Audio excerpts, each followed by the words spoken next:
एक सवाल जो हर इंसान को कभी ना कभी छूता है वो ये है, मृत्यु के बाद क्या होता है?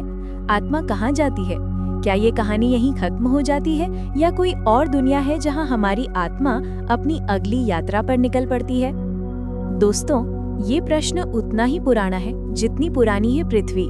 ऋषि मुनियों से लेकर आधुनिक वैज्ञानिकों तक हर युग ने इस रहस्य को समझने की कोशिश की है। आइए आज हम एक रोमांचक और गहरी यात्रा पर निकले और जाने कि मृत्यु के बाद आत्मा के साथ क्या घटित होता है।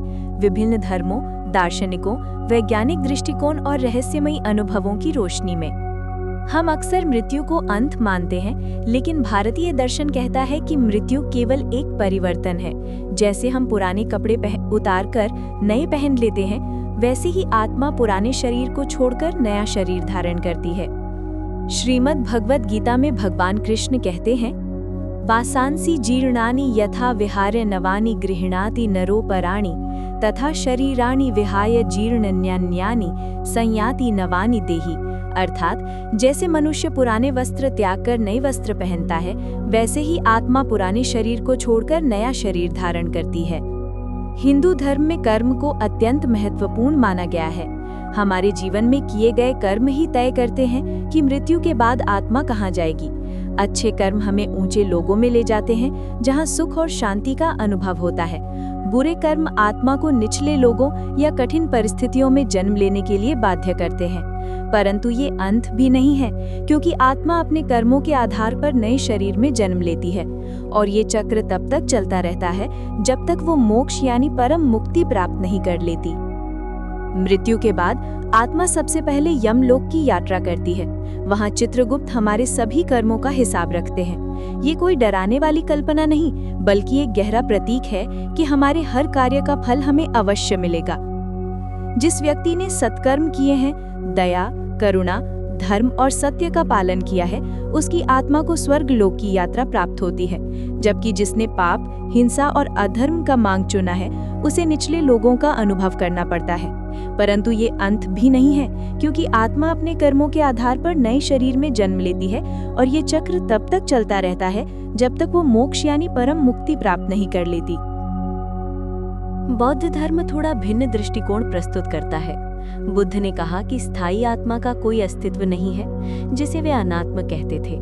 उनके अनुसार हम जो मैं मानते हैं वो केवल चेतना और संस्कारों की एक धारा है, जो मृत्यु के बाद भी ऊर्जा के रूप में प्रवाहित रहती है और नए जीवन के रूप में प्रकट होती है। यही पुनर्जन्म का बौद्ध विचार है। यहाँ कोई स्थायी आत्मा नहीं, केवल कर्म और संस्कारों की लहरें हैं जो आगे बढ़ती हैं। जैन धर्म में भी आत्मा को शुद्ध चेतना माना गया है और मुक्ति के लिए अहिंसा और तपस्या को मार्ग बताया गया है। इस्लाम में रूह को अल्लाह की अमानत माना गया है, जो मृत्यु के बाद बरज़ख नामक अवस्था में जाती है। बरज़ख को दो दुनियाओं के बीच की जगह कहा जाता है, जहाँ रूह कयामत के दिन के हिसाब किताब तक रहती है। कुरान और हदीस के अनुसार अच्छे कर्म वाले जन्नत के अधिकारी होते हैं, जबकि बुरे कर्म करने वालों को जहन्नुम का दंड मिलता है। सूफी संत इस रूह को अल्लाह के इश्क में विलीन होने वाली मानते हैं। उनके लिए मृत्यु मिलन का क्षण है, जहां इंसानी रूह अपने असली प्रिय यानी ईश्वर से एकाकार हो जाती है। ईसाई धर्म में भी मृत्यु के बाद आत्मा का न्याय होने की अवधारणा है। कैथोलिक परंपरा में कहा जाता है कि मृत्यु के तुरंत बाद आत्मा का आंशिक न्याय होता है और अंत में ईश्वर के समक्ष अंतिम न्याय। नेक इंसान स्वर्ग में प्रवेश पाते हैं, जहां ईश्वर के साथ अनंत शांति मिलती है, और पापी नरक में कष्ट भोगते हैं। कुछ संप्रदाय पर्गेटरी यानी शुद्धिकरण की मध्यावस्था का भी उल्लेख करते हैं, जहां आत्मा अपने पापों से मुक्त होकर ईश्वर के निकट जा सकती है।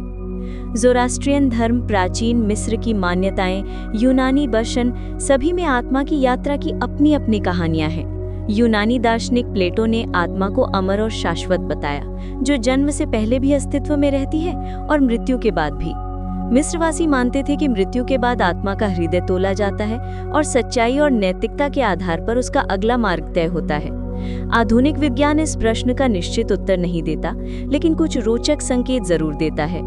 निकट मृत्यु अनुभवों यानी NDE कहा जाता है में हजारों लोग बताते हैं कि उन्होंने मृत्यु के कगार पर अजीब अनुभव किए। शरीर को ऊपर से देखना, एक उज्जवल रोशनी की सुरंग से गुजरना, अद्भुत शांति महसूस करना।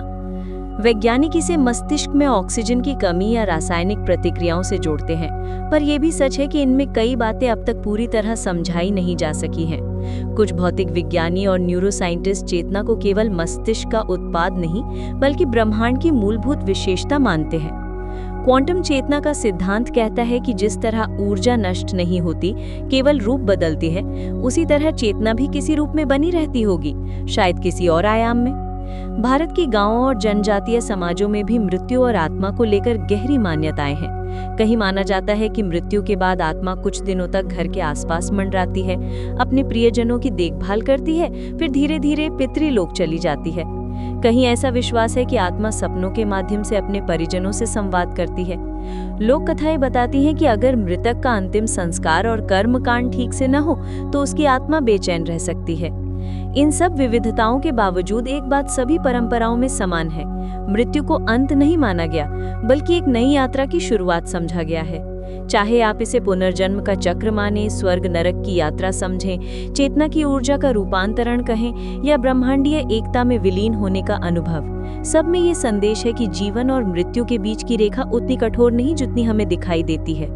जब हम किसी प्रियजन को खोते हैं, तब ये विश्वास ही हमें सहारा देता है कि उनका अस्तित्व किसी न किसी रूप में कायम है, चाहे वो यादों के रूप में हो, आत्मा के अनंत प्रवाह में, या किसी नए जीवन की संभावना में।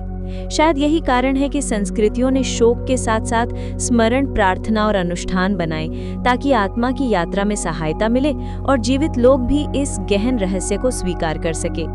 अंततः मृत्यु के बाद आत्मा कहाँ जाती है, इसका पूर्ण उत्तर शायद किसी के पास नहीं, लेकिन ये प्रश्न हमें अपने जीवन को अर्थपूर्ण और करुणामय बनाने की प्रेरणा देता है।